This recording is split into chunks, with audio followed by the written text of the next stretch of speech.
Hey guys, what's going on? Jimmy Gavalis, the kitchen cabinet guy.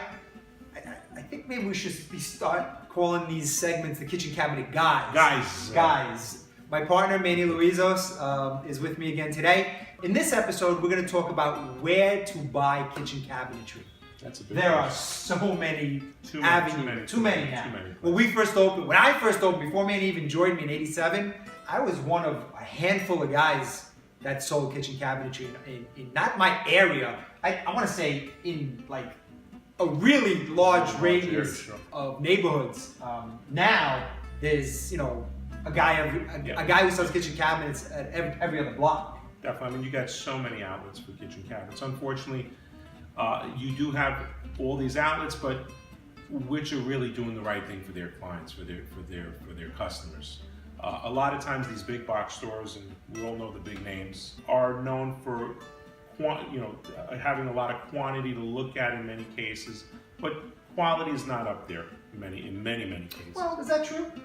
Well, when you're looking at some of the Maybe they promote the lesser quality brands in their marketing, but they do have better products as well. They've gotten over the years. They've got a little more specialized items, but for the most part, you're going to see a lot of this manufactured, just high volume type manufacturers that they're pushing out of these big box stores. From our experiences, a lot of times we get clientele that come to us from these type of outlets that have been shopping around, and they really have been left with a bitter taste in their mouths. They just feel like they're still as lost as they were when they went in there the first moment. Right, but that's not because of the product. That's because of the sales team that's in place. Because it's such a high volume.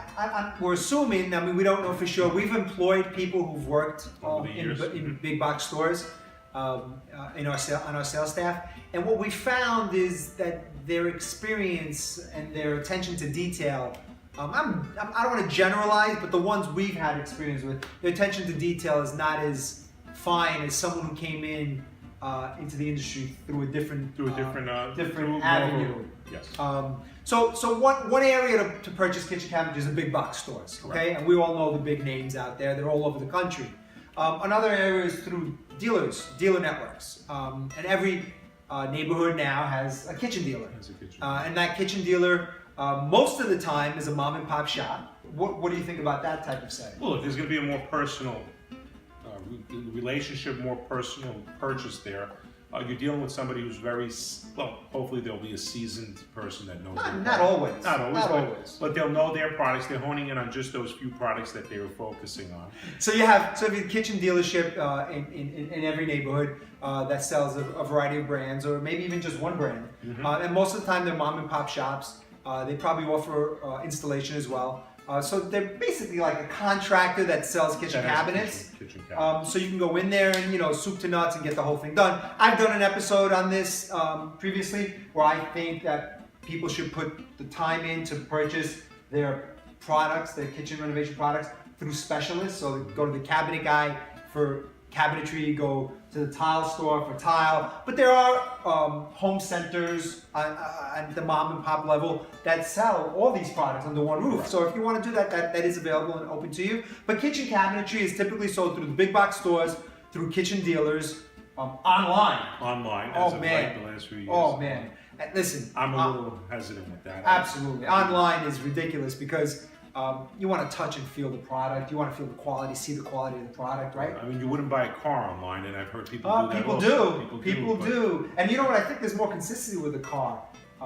Yeah, maybe, but still, it's a big ticket item. You're not talking about something that's going to cost you $50. You're talking about a large investment in your home. You want to work with a dealer that really knows their product lines and their product offerings to their clients. In many cases, like I said, with some of these online services and so forth, you're not seeing the product, and you don't want to be surprised when you just laid out a lot of money to have something come to you wrong or not the color you thought it looked like online. So physically touching and seeing is very important. Kitchen cabinet shopping sucks, okay? So it's important to develop a relationship with whom you're buying the cabinets from. Other than purchasing your home, the purchase of kitchen cabinetry may be the second or third largest purchase you make for your home. Yeah. So you have to have some sort of relationship with the person you're buying the cabinetry from. So big box stores, dealers, online. Did we miss anything? Some of these plumbing outfits, Sure. some of these Lumber yards, certain have been lumber known yards. to sell cabinets. We've had experiences where homeowners that we've dealt with in the past have gone into some of these big box stores looking to make a key. And all of a sudden now the guy in the key department is also in the kitchen department. And I'm sorry, a $2 key to a $10,000 kitchen is two different tickets. I think Manny is exaggerating a little bit. Well, I'm just saying. But I understand what he's saying. I mean, the experience, not of all salespeople, obviously, but the experience of certain salespeople at certain outlets of kitchen cabinet shopping may not have the experience that you would find at a dealership. I've been doing this for almost 30 years. You've been doing it for over 20, so we got 50 years between the two of us. That's doing something right. Absolutely. Good luck with your project.